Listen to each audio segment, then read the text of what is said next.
She wasn't just my literature teacher, she was the lesson I never expected to learn about love, restraint, and the quiet power of a smile that said, "Consider this, extra homework." The evening air carried a quiet stillness as I hurried up the steps of the small community college, the faint hum of streetlights echoing above the sound of my own heartbeat. I was late again, work had run longer than expected, and the classroom door stood closed, a thin line of warm light glowing beneath it. I hesitated before knocking. Inside, I could hear her voice, calm, deliberate, and somehow musical, even as she read aloud from a book I'd meant to finish days ago. I eased the door open, and 30 heads turned my way. Ms. Carter paused mid-sentence. For a breath, the room froze. Then she smiled, not the polite kind teachers give out of habit, but something softer, more human, like she understood exactly how hard I'd been trying just to show up. "Good evening, Eli," she said quietly. "Glad you could join us." There was no edge in her tone, no irritation. Only that calm assurance that made me straighten my shoulders and mumble an apology. She gestured toward an empty seat near the front, closer to her than usual, and resumed the passage as if my lateness were nothing at all. I sat down, trying to steady my breathing, but I couldn't stop noticing the rhythm of her words. She didn't just read, she felt the sentences. Her voice seemed to fill the room and soften it at once. The lamplight caught the faint strands of silver in her dark hair, framing her face in a glow that made time feel slower, steadier. When the discussion began, she looked at me directly. "Eli, what do you think the author meant by quiet rebellion?" I hadn't expected to be called on. My mind scrambled for words, but her gaze wasn't intimidating, it was encouraging. She waited, patient and still, the faintest smile curving her lips. I managed a few halting sentences. She listened as though my thoughts mattered more than the answer itself. And when she nodded, eyes warm with approval, I felt something shift, not attraction exactly, but recognition. The sense that she saw through the noise of who I was trying to be, straight to the person I hadn't fully become yet. Class ended before I realized an hour had passed. As I gathered my notebook, she walked by and placed a worksheet on my desk. Her fingers brushed mine, just a whisper of contact, accidental maybe, but it sent a quiet current through me. "Try this one at home," she said gently, the corners of her mouth lifting again. And for reasons I couldn't explain, that small moment, her voice, her warmth, the faint scent of jasmine tea, lingered longer than the words on the page ever could. 2 nights later, I found myself standing outside Ms. Carter's classroom long after everyone else had gone. The hallway was quiet except for the faint buzz of the overhead lights and the rhythmic ticking of the clock at the far end. I held my essay in one hand, folded, slightly creased, evidence of how many times I'd almost turned back. Inside, she sat at her desk, glasses perched low on her nose, her hair loosely tied back. A single desk lamp cast a warm pool of light across her papers, painting everything else in soft shadows. The world outside felt cold and gray, but her corner of it glowed golden, like stepping into a different time. She looked up as I entered, her expression unreadable for a heartbeat, then softened into that familiar, small smile. "I was beginning to think you'd vanished," she said, setting her pen aside. "I almost did," I admitted, holding out the essay. "I know it's late. Work got in the way again," she finished for me, tilting her head slightly. Her tone wasn't judgmental. It was understanding. Too understanding. "Yeah," I said quietly. "And life?" She took the paper, unfolding it carefully, eyes scanning the first few lines. For a moment, I could only watch her read. The way she paused over certain words, her lips moving slightly, as if tasting the sentences, it made me wish I'd written better ones. The silence stretched, but it wasn't uncomfortable. The air between us carried that stillness that lives only in classrooms after dark, where words matter more than time. Finally, she looked up. "You write like someone who's been listening all along, even when he's late." That made me smile, though I felt my face warm. "I try to make up for lost time." Her eyes lingered on mine, a flicker of humor and something softer passing through them. "Then consider this," she said, leaning back slightly, the hint of a smile tugging at her mouth. "Extra homework." I blinked. "Extra homework? Since you like catching up, I want you to rewrite this, not for the grade, but for yourself. Push it further. Let it breathe."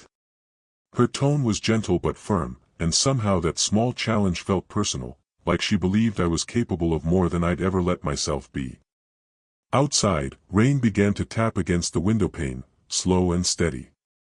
She glanced toward the sound, then back at me. "It's late. You should go before it gets worse." As I turned to leave, she added softly, "And Eli.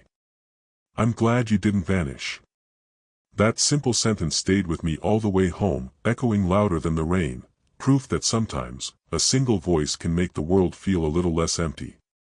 The habit began almost accidentally, staying a few minutes after class, pretending to tidy my notes or double-check an assignment.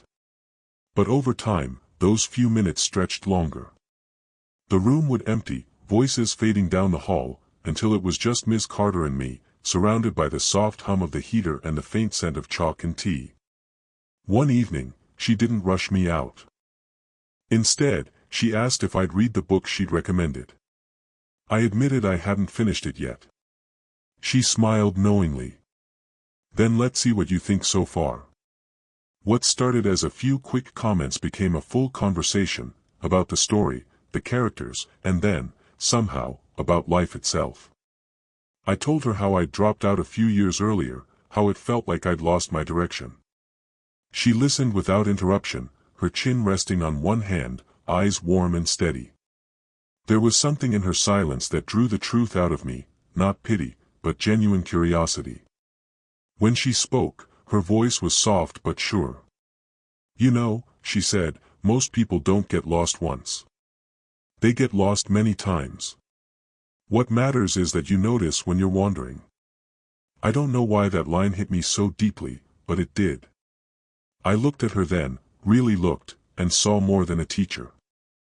There was a quiet loneliness behind her calm composure, a kind of tired grace that came from holding herself together for too long. We kept talking. She told me about her early years teaching, how she used to stay up all night planning lessons that no one noticed.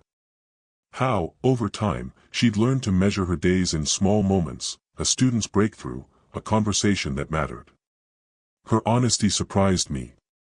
It felt like she was letting me into a part of her world that no one else saw. The room grew warmer, quieter, the lamplight softening the space between us. At one point, I said something that made her laugh, a genuine, unguarded laugh that made her tilt her head back, her hair slipping loose from its tie. The sound filled the room, light and human. When she looked back at me, her smile lingered. "You have a good heart, Eli," she said. "Don't let the world harden it."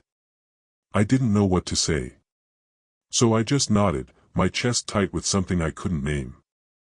That night, as I left, the air outside felt colder, but inside me, something had shifted. What began as after-hours help was quietly becoming something else, a rhythm of two people learning, without saying it, how to feel less alone.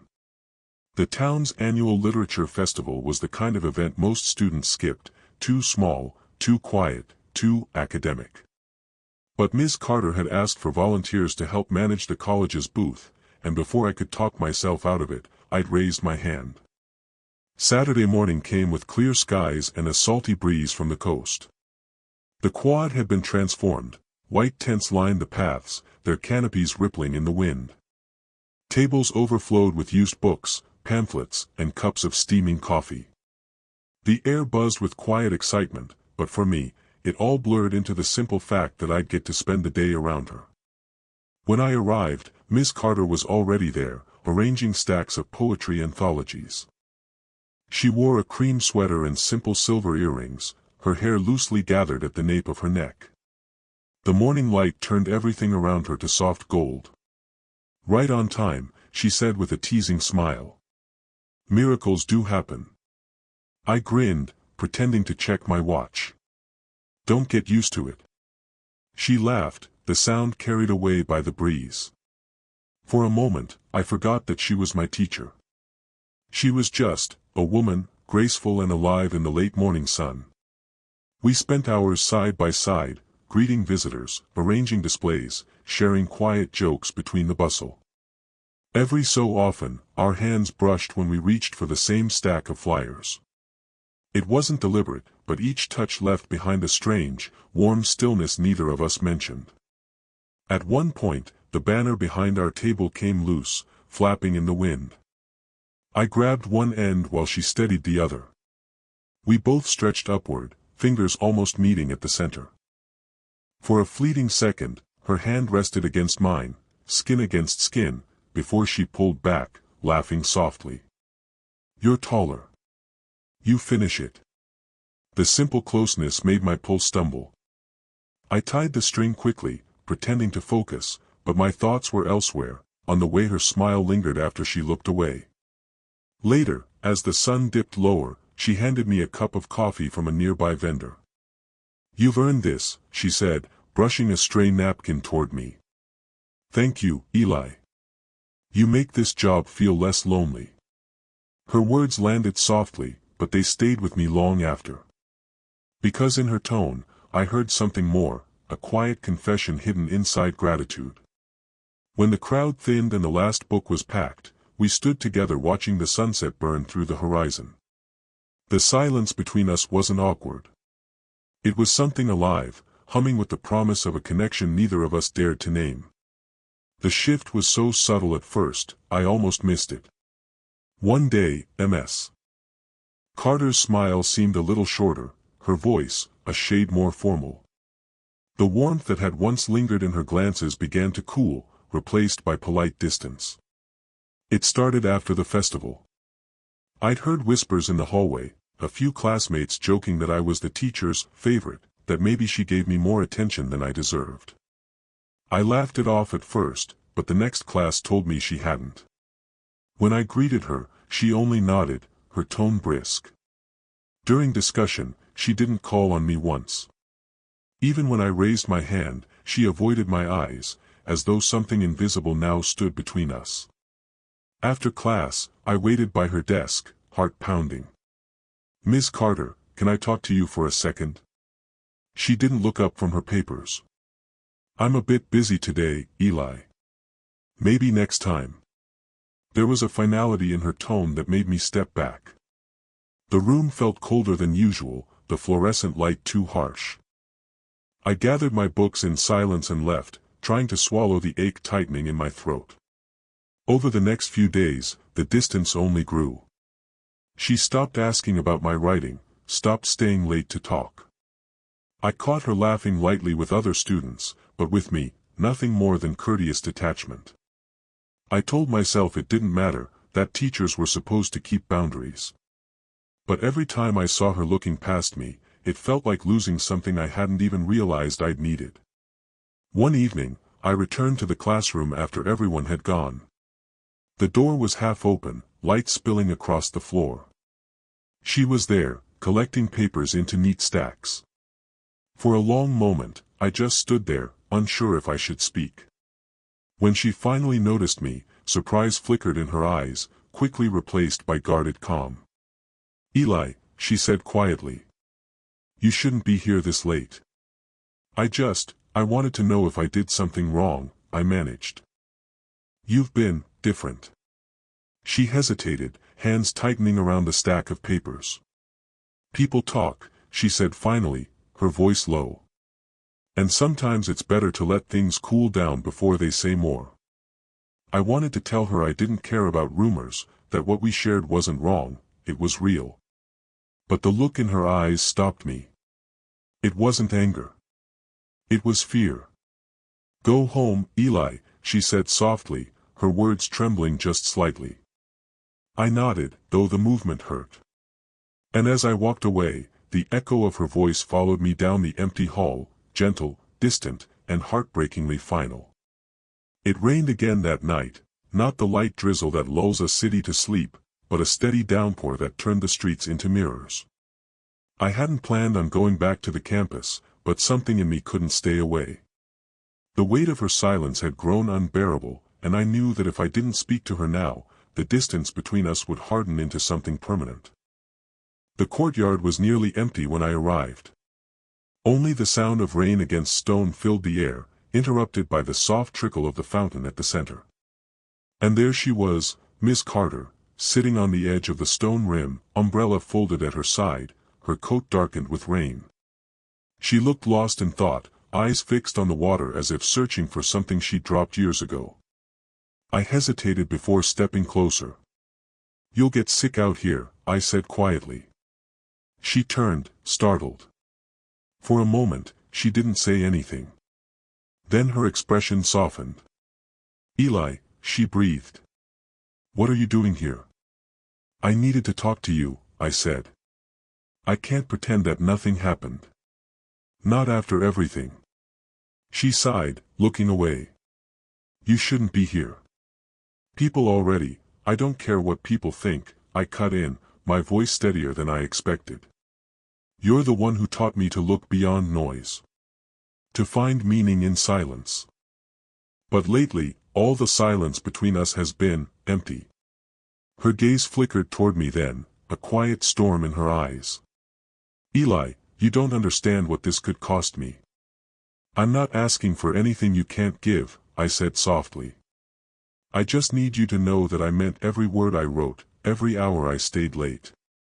You made me see life differently, not just books or essays, but myself."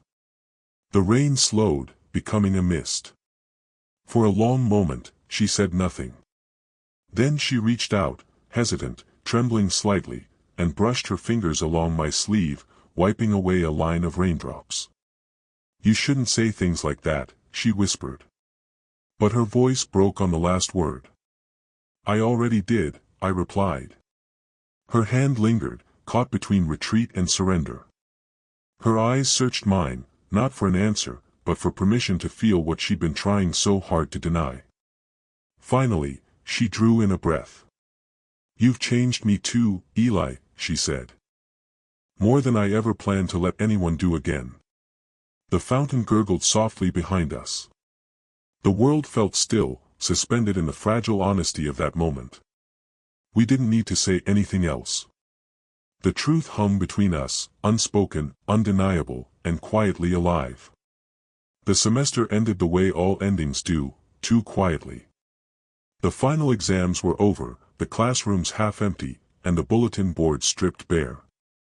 Yet, despite the relief in the air, I felt the ache of something unfinished. For weeks after that night by the fountain, Miss Carter and I had kept things steady. Respectful. Safe. We didn't speak of what had been said, but something gentler had taken root between us, a kind of understanding that didn't need words. On the last day, I waited until everyone else had left before walking to her office. The hallway lights flickered with that late afternoon glow, a golden haze spilling across the floor. My pulse quickened with every step, my essay folder clutched too tightly in my hand. Her office door was slightly open. She sat by the window, sunlight painting her profile in shades of amber and calm. The sight alone made me stop. She looked peaceful, but there was a quiet sadness in her eyes, like someone who's learned how to let go too often. I knocked lightly. "Miss Carter?" She looked up, and that same small smile, the one that had started everything, appeared again. "You made it," she said. "I was wondering if you'd disappear before handing this in." "I almost did," I admitted, placing the final essay on her desk. "But I figured I owed you a proper goodbye." Her expression softened. "I think you've already given me that." She picked up a small notebook from the corner of her desk and held it out. "Here," she said, her fingers brushing mine as I took it. "Consider this, extra homework." I opened it. Inside were handwritten notes, a list of books, quotes, and blank pages with gentle prompts like, "Write about a moment that changed you," and "Describe the sound of something you miss." I looked up, confused and touched all at once. "You made this?" She nodded. "I thought you might need something to keep you writing. Something that's yours." The room was silent except for the faint hum of the air conditioner. I wanted to say 100 things, how much she'd meant to me, how her belief had rewritten something inside me, but all I managed was, "Thank you." She reached across the desk, her hand resting briefly on my arm. "You don't owe me anything, Eli. Just promise me one thing." "What's that?" "Don't stop looking for meaning, even when it's quiet." Her touch lingered, warm and grounding. As I walked out into the late sunlight, the little notebook tucked under my arm, I realized she hadn't just taught me literature. She'd taught me how to feel it, how to live inside the spaces between words. And maybe, that was the real homework all along. Tell me in the comments, what moment hit you the hardest, the first brush of fingers, the fountain confession, or that final, extra homework? Your thoughts help shape the next story. Stay tuned for more heartfelt, slow-paced love stories that remind us, sometimes the gentlest connections leave the deepest marks.